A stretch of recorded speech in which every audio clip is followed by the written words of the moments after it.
Fala aí, rapaziada do nosso canal Palestra Futebol, trazendo mais um vídeo aqui no nosso canal e logo cedo aí trazendo as notícias do Palmeiras de hoje. Palmeiras que venceu o Bragantino 1-0 fora de casa, gol do Flaco Lopes, um golaço de cabeça, testou bonito no final da partida e essa cabeçada garantiu aí os 3 pontos para o Palmeiras, que assumiu a primeira colocação do seu grupo no Campeonato Paulista 2024. Agora vira a chave e foca todas as atenções no clássico de domingo e a final da Supercopa do Brasil contra o São Paulo. Antes de soltar o vídeo, quero convidar você que ainda não é inscrito no nosso canal, se inscreva, ativa o sininho das notificações para você não perder nada, tudo do Palmeiras, tudo alviverde, você encontra aqui no nosso canal Palestra Futebol. Então vamos aí para o vídeo e daqui a pouco nós estaremos de volta. Sumiu, voltou e jogou bem, como o Gabriel Menino, que começou bem, sumiu e voltou e jogou bem.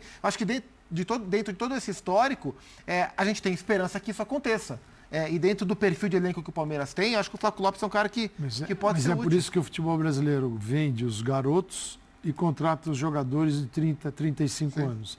Porque são caras que vêm prontos, mas não vêm com uma capacidade de jogar a quantidade de jogos que a gente tem na intensidade que a gente precisa. Mas são caras prontos. Aí a gente vende para quem tem a paciência de trabalhar os jovens. E um dia vai dar certo. Os nossos aqui precisam dar certo para ontem. Então logo a gente vende esses caras, que vão ser muito bem trabalhados, depois se surpreende, nossa, fulano lá fora, como está jogando. E o Palmeiras faz o contrário. Tanto que a média de idade hoje do Palmeiras, a média do Palmeiras era... Porque o Bragantino, o Red Bull, time mais jovem tem do Brasil, uma média baixa. O Palmeiras também foi com essa média. Muito baixa. O Palmeiras hoje jogou mais jovem que o Bragantino. Motivos óbvios. Porque estava jogando Naves, Fabinho. Mas era o time reserva. Mas era inteiro reserva. Agora, qual é o time que vem com jovens, reservas e mostra essa organização? Então, mas eu acho que tem uma coisa aí importante que é, primeiro, assim, o Abel, ele parece, até porque ele desde que chegou, acho que fez uma leitura muito boa de como funciona o futebol brasileiro. E fez críticas muito duras em relação ao futebol brasileiro. Muita gente se sentiu ofendida porque ele é um estrangeiro. Então aí eu acho que também tem aquele olhar de quem é esse gringo que chega assim falando do nosso futebol. Mas, assim, 80%, 90% das críticas que ele faz e ainda faz ao futebol brasileiro são absolutamente pertinentes. São problemas meio óbvios até, e que ele fala. E aí muita gente se incomoda com isso. Por entender quais são os problemas do futebol brasileiro e como as coisas funcionam, eu acho que ele também às vezes fala, cara, esse jogador aqui, eu não vou colocar ele em campo, pode ser consciente, pode não ser consciente, mas assim, eu não vou colocar ele em campo por 6, 7 jogos. E aí, você tem de repente jogadores que desaparecem, que parecem completamente esquecidos pelo Abel e pela sua comissão técnica. Mas aí, para surpresa de muita gente, 2 meses depois, o cara volta num outro nível. Então, acho que o Zupac citou vários desses jogadores. Essa prática de, às vezes, afastar um pouco o cara num momento de turbulência, para permitir também que o cara passe a ter uma tranquilidade e possa voltar num outro momento, tem dado certo. Agora, se o Lopes vai ser ou não solução, eu não sei. Como disse o Zupac, não são 2 jogos e 2 gols na sequência que indicam isso. O que eu sei é que, pelo elenco que o Palmeiras tem hoje no seu setor ofensivo, ele vai ser absolutamente necessário. Ele precisa praticamente... Especialmente depois que o Henrique for embora, né? Porque ele vai ter que jogar mais mesmo. Eu acho que ele vai ser útil. Ele não precisa ser a solução, mas precisa contratar alguns jogadores, porque o Palmeiras não pode entrar nessa temporada ou jogar a temporada imaginando que o Flamengo não vai tirar o 80%, 90% do que seu elenco pode oferecer, o elenco flamenguista, e o Palmeiras precisa de jogadores em algumas posições mais decisivos para isso, e é muito difícil você contratar jogadores com o perfil que o Abel quer, mas precisa. Ele mesmo falou que está usando o estadual para fazer avaliações dos jogadores mais jovens. Acho que ele usa pouco os jovens porque ele é tão competitivo que ele não quer perder nenhum jogo, ele não sacrifica vitórias em detrimento de você ter jogadores melhores no futuro. Então ele coloca os jogadores mais jovens, de um jeito em que ele acha que ele vai continuar obtendo os resultados. E o terceiro ponto, o Palmeiras investe muito para manter os seus principais jogadores, manter o seu time principal. Sim. E aí, acaba vendendo jogadores mais jovens. Alguns muito bem vendidos, outros vale uma discussão. Talvez essa seja a coisa mais discutível, como o Palmeiras usa a base no time de cima. Né, eu acho que essa é uma questão assim, mas tem muito a ver com o que o Abel faz. Eu entendo o que o Abel faz e quando ele é bicampeão brasileiro, sem ter o melhor elenco nos pontos corridos, o que é quase impossível. É quase impossível você ganhar 2 campeonatos brasileiros seguidos sem você ter o melhor elenco do campeonato. Ganhar 2 Libertadores sem ter o melhor elenco, fica difícil discutir com ele. Os acertos nas dispensas dos jovens também são impressionantes. É isso. Porque mesmo aqueles jovens que todo mundo dizia, pô, mas vai liberar, como assim vai liberar esse, aquele? Tem vários nomes, né? Assim, Patrick de Paula, Gabriel Menino e Danilo surgiram juntos. Quem era a estrela dos 3? Patrick. Era o Patrick de mais Paula. técnico no primeiro momento. Quem jogou? Danilo. E aí acho que conta muito aquilo, acho que foi o Calçado que falou, do perfil do jogador que ele quer ter, do perfil do jogador que ele, de como ele quer que os jogadores se comportem. Então, outros jovens, acho que não é só o Patrick de Paula, que também, só pra gente ser justo, porque senão fica aquela coisa, aquela pecha, aquela marca em cima de um jogador ainda... tem Veron, Renan, jovem, Wesley. Agora, assim, hoje, de novo, gostei do Aníbal Moreno. Fez outro jogo bom, de intensidade muito alta. Sim, eu escalaria o Aníbal Moreno para marcar o Lucas Moura na Supercopa domingo. E aí sairia quem? O Richard Rios. O Richard Rios mesmo. Só você falou de críticas do Abel futebol brasileiro, as pessoas não pode falar mal, né? Isso aqui é uma maravilha, né? Os estaduais deixam a gente mentir. Não, mas eu lembrei, sabe de quem? De um cara aqui, ó. Acho que estava sentado nesse lugar aqui. Não nesta mesa, mas nessa posição do estúdio, Paul Bright. E numa cadeira. Uma cadeira. Evidentemente. Paul Breitner falou que o futebol brasileiro jogava futebol, falando de seleção brasileira, antes de Copa 2014, jogava futebol do passado. E ele colocou o dedo na ferida, falando do futebol brasileiro com conhecimento. Paul Breitner. E gerou toda a repercussão também. Nossa, o pessoal, esse gringo e tal. Depois do 7-1, esqueceram o Paul Breitner, né? A pancada foi tão forte. Mas o cara disse isso antes. Quer dizer, enxergando tudo isso. Então é bom quando vem alguém e fala, para ver se alguém um dia acorda. A gente fala, não adianta. O cara que vem de fora e olha e vê tanta riqueza no futebol brasileiro, tanta beleza, mas também muita destruição, porque a destruição é sistemática pela cartolagem. Porque de federação, de CBF, o que está acontecendo no CBF é virou um caso de polícia, realmente, né? Tudo que aconteceu lá. E o futebol brasileiro é assim, no dia a dia. Então, um dia a gente vai, quem sabe, conseguir arrumar. Vamos pegar carona na entrevista concedida hoje pelo técnico Abel Ferreira do Palmeiras e um trechinho do que disse ontem o Thiago Carpini do São Paulo, até para a gente já tentar dar uma projetada nesses minutos finais de linha de passe no que pode ser esse confronto do domingo pela Supercopa, os técnicos trocando elogios? O Abel, os números deles falam por si só. É um cara que eu admiro, respeito muito o trabalho dele, de toda a sua equipe técnica. Né? Criou-se até uma relação de uma certa amizade e respeito com a equipe técnica. A gente sempre trocou algumas mensagens, não com o Abel, mas com algumas pessoas que fazem parte do corpo técnico. Eu falei isso em outros momentos, eu acho que às vezes a gente tem dificuldade de aceitar a capacidade das pessoas. Eu acho que ele quebrou alguns paradigmas, né, pelo fato de ser estrangeiro. Eu acho que a gente tem que parar com isso, se é o estrangeiro, se é o brasileiro. As pessoas são competentes, elas vão se estabelecendo, oportunidade para todos. E ele aproveitou as oportunidades e vem sendo um cara vitorioso. Não tenho dúvida que vai ser uma partida muito difícil. Tenho que ter muito cuidado com aquilo que eu vou dizer. Ele conhece mais aquilo que eu faço do que eu a ele. Ele conhece, eu sei. Acho que é um jovem treinador com muita capacidade. Sim, ligamos não diretamente comigo, mas com um elemento da nossa comissão. Mas não quero estar a abrir muito o jogo, não vou falar muito sobre isso. Domingo estamos ali os dois para ajudar os nossos clubes, não sou eu contra ninguém, é o Palmeiras contra o São Paulo, como sempre foi. Muito bem, então o Thiago Carpini, muito lúcido, né? Elogiando o Abel. E o Abel, sincero, também dizendo. E obviamente, o Carpini Também conhece não vai. melhor o Abel do que o Abel o Carpini. Porque o Carpini é um Mas isso tem uma fenômeno mais recente. explicação muito simples. Se quem quiser agitar, pode agitar, mas a explicação é simples e tranquila. O Abel estuda os adversários, todas as ações dos adversários. Então, todo treinador tem um perfil. Se você estudar, você sabe o perfil de alteração, como ele se manifesta e que soluções ele encontra para determinadas situações. Você, ao conhecer os treinadores e estudá-los, você sabe o perfil deles.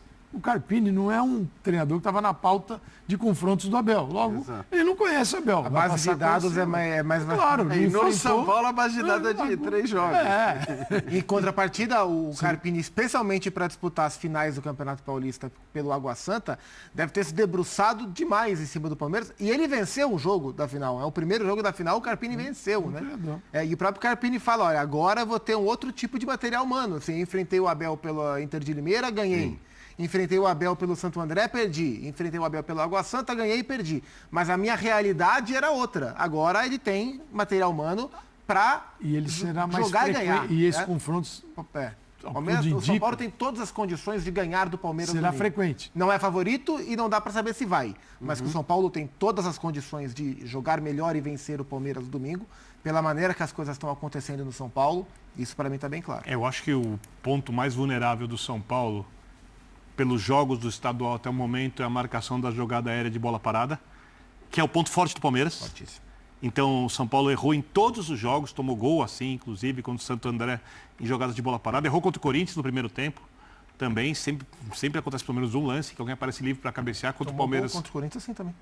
Tomou contra o Corinthians assim também. Não foi uma bola sobrou, que eu falo cabeçada direto, né? Mas tem razão, perdeu mais uma bola por cima. É uma coisa séria para o São Paulo resolver contra o Palmeiras. O Palmeiras é muito forte nesse lance. Eu acho que tem uma coisa que é muito diferente da final. Está falando de um técnico com 11 finais e 7 títulos, o Abel, contra um técnico com uma decisão na carreira só. O São Paulo fez uma aposta num técnico jovem, pela situação do São Paulo hoje. O Palmeiras tem um técnico que era uma aposta quando chegou, mesmo com rodagem europeia, pequena, mas com rodagem europeia, já com alguma experiência. E agora é um técnico muito estabelecido. Porém, o elenco do São Paulo, quando ganha a Copa do Brasil, a maneira como o elenco conseguiu lidar com os jogos grandes ano passado, foi algo elogiável. Esse elenco tirou o peso do jejum de títulos enorme e ganhou, como o professor Calçade adora dizer, uma casca para lidar com essas situações muito grande, muito grossa. Tá? Que o Palmeiras tem, que o Abel tem Quem muito. tiver essa palavra saindo da minha boca, Então, vai fazer. eu concordo com o Zupac. Não dá cenzão. Eu tô brincando. Não tem favorito no jogo, mas é óbvio que o Palmeiras, em princípio, está mais bem preparado para o jogo do que o São Paulo. Não, eu repito, não tem favorito, não tem surpresa se o São Paulo ganhar. A diferença existe, ela é favorável ao Palmeiras. O Palmeiras é um time muito mais acostumado do seu treinador aos jogadores com as decisões. O São Paulo tem jogadores muito acostumados com a decisão e um treinador que vai ser testado. E é um time hoje bem mais leve do que era antes, pelo que fez na Copa do Brasil. Muito mais confiante e tudo mais. E acho pelo que... tabu que quebrou na terça. Também, então, eu acho Porque que é muito difícil quebrar esse tabu. Então, eu acho que Isso esse é foi um feito. ponto. O São Paulo foi, e o Caleri falou isso depois que acabou o jogo ontem. O São Paulo foi da Copa do Brasil para cá, derrubando barreiras que não se imaginava que o São Paulo fosse capaz de derrubar, pela frustração que nos últimos anos todos, inclusive esse time na final, não todo esse, mas boa parte desse time na final. Nem os contra o jogadores Del Valle. acreditavam, ele falou que o Dorival fez eles acreditarem. Exato, e aí o São Paulo derrubou o Palmeiras na Copa do Brasil, o São Paulo derrubou o Corinthians sendo perdido o primeiro jogo, São Paulo derrubou o Flamengo na Copa do Brasil, foi campeão. Uma Chega Copa do agora, Brasil é enorme. pois é, e chega agora e ganha do Corinthians dentro da Neoquímica Arena mesmo, com o Corinthians em frangalhos, mas era algo que não conseguia. Então acho que São Paulo e Palmeiras, em diferentes escalas, conseguiram mostrar para os seus torcedores, e isso é fundamental, que os times são confiáveis. O palmeirense sabe que ele pode confiar no time e ele percebeu isso nos últimos anos. E nos últimos meses, o São Paulino chegou à conclusão que ele pode confiar nesses caras, porque é um time Mas confiável. veja, né? Só para falando- deixar claro que eu saio um pouquinho, só estou falando em tendências. É óbvio que pode chegar no hora do jogo e o Carpini, de repente, Até tem um porque é um acerto jogo, que o Abel não sabe? teve. E é que a assim gente o está futebol, falando falando do de São tendências. Paulo, numa trajetória de São Paulo, como falou o Zupa, e com outro treinador. A gente não sabe, eu acho que o Carpini, a missão dele, a inicial é não atrapalhar o que está rolando lá. Se qualquer treinador, quando chega, é não piorar. E o São Paulo estava num nível o mais alto dos últimos tempos. Não é que é uma equipe extraordinária, mas é uma equipe que venceu, voltou a vencer. Então como eu posso... E não é, ele é jovem, mas não precisa, ninguém precisa deixar a sua assinatura no time. Até porque a assinatura, ele já deixa com a quebra do jejum. Bruno Lage que eu diga, né? Pegou o Botafogo e... Quis assinar tudo. Exato. Se ele nesse momento for o cara da manutenção, já é um trabalho enorme. Não, e o peso dele, assim, acho que a gente fala da primeira fase estadual, mas eu acho que o resultado de ontem tem um peso muito grande, positivo para o Carpini. Tira também uma pressão, uma coisa que ele poderia ter, porque a gente sabe como as coisas funcionam. Se ele perde do Corinthians, ou mesmo não vence do Corinthians nesse contexto e nessa situação que o Corinthians tem, e aí perde a Supercopa, não é que ele vai ser demitido e não é que vão começar a falar sobre demissão. Mas a gente sabe como as coisas funcionam. Esse Carpini, talvez não tenha o peso. É muito jovem ainda para um time como o São Paulo. Então, assim, ele conseguiu um resultado importante. Ele tem um time que já vem de uma boa temporada e de bons momentos, sobretudo nos jogos grandes, acho que mais no campeonato do que no Campeonato Brasileiro, nos grandes momentos. Ele ganha peças importantes, então a gente... Ele encaixa Lucas, Luciano e Caleri juntos. Então, e aí eu ia até entrar nesse ponto, olhando para domingo. E ele tem, talvez, hoje, ofensivamente... Eu não jogaria com talvez jogadores com maior capacidade de decisão do que o Palmeiras tem. Se o Palmeiras tivesse o Endrick... Individualmente, sim. Exato, individualmente. Lucas... Você olha para o quarteto com Lucas, Luciano, o Rato e o Caleri, é um quarteto de jogadores que resolvem jogos grandes. O Palmeiras tem um Veiga absolutamente indiscutível e está lutando, e lutou, e acho que encontrou o Abel, não quer dizer que estejam, mas estava lutando até ontem, ou até hoje, para definir qual vai ser a sua dupla de ataque. O Abel amaria ter o Wellington Rato no Palmeiras. O Wellington Rato seria titular do Palmeiras. É o tipo de jogador que o Abel adora. Por isso que foi buscar o Caio Paulista, que é um jogador de estilo semelhante. E tem uma outra coisa que eu acho que o peso do jogo para o São Paulo, depois de ganhar do Corinthians, eu concordo com você, Jean, é óbvio que ganhar do Palmeiras é muito importante. O Caleri fala, inclusive, depois do jogo, em mudar o patamar do time da temporada, em pesar favoravelmente isso na temporada. Mas se o São Paulo for derrotado, fazendo um grande jogo, um jogo competitivo, não é legal, vão reclamar, mas no fundo vão entender. Se não tiver alguma alteração muito errada. Ou então a derrota pesa menos para o São Paulo do que para o Palmeiras. Depende de como ela for. Esse jogo. Depende de como ela for, óbvio. Falando de jogo equilibrado. Sim. Pesa menos. E a vitória, por mais que seja muito boa para o Palmeiras... Mas por que pesaria para o Palmeiras? Não entendo. Então, isso também não entendo. Porque o Palmeiras é o time a ser vencido. Eu acho que pesa menos para o São Paulo do que pesaria em outras condições. Agora, eu não acho que a comparação com o Palmeiras... E, evidentemente, a vitória traz um impacto maior para o São Paulo. Eu também acho. Nesse momento, sim. Claro. Sim. A vitória, mas o Abel poupou todo mundo hoje, tá? É óbvio, por isso mesmo. E tem que poupar. Pesa muito para o Palmeiras. Se o Palmeiras perder, pesa pra caramba. Então eu acho que a derrota pesa um pouco mais para o Palmeiras do que o São Paulo. Porque o São Paulo é pedra no sapato do Palmeiras desde o Crespo. É o time que melhor enfrenta. Não é só agora. É o time que melhor enfrenta o Palmeiras, é o São Paulo. Ele vem... É engraçado, né? Porque virou uma coisa da rivalidade. Mas é o time que mais leva problemas para o São Paulo com versões de treinadores diferentes. Não é só um treinador. Então, assim, é o campeão brasileiro.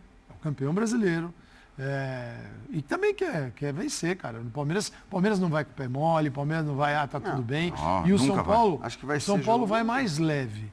O fato de ir mais leve não é que com menos responsabilidade, mas o São Paulo pode estar muito mais tranquilo para fazer um jogo melhor do que se tivesse, não tenho dúvida disso, se tivesse perdido para o Corinthians. Chega com uma tensão nesse jogo. Concordo. Agora ele chega sem a tensão, mas não é menos competitivo porque não tem a tensão. E vão para o campo na final. Para os dois times. A vitória épica de virada na Copa do Brasil do São Paulo e o 5-0 do Palmeiras contra o São Paulo. Sim. Isso é uma coisa entre os jogadores competitivos e isso vai para o campo. É a virada do título. Então tá aí, pessoal, foi o vídeo da ESPN Brasil, todos os créditos, direitos autorais e agradecimentos. Estarei deixando o link na descrição desse vídeo, onde os comentaristas debateram aí sobre a partida de domingo entre Palmeiras e São Paulo. Gostou do vídeo? Deixa o seu like, se inscreva no canal, ativa o sininho das notificações. Forte abraço a todos e até o nosso próximo vídeo aqui no nosso canal Palestra Futebol.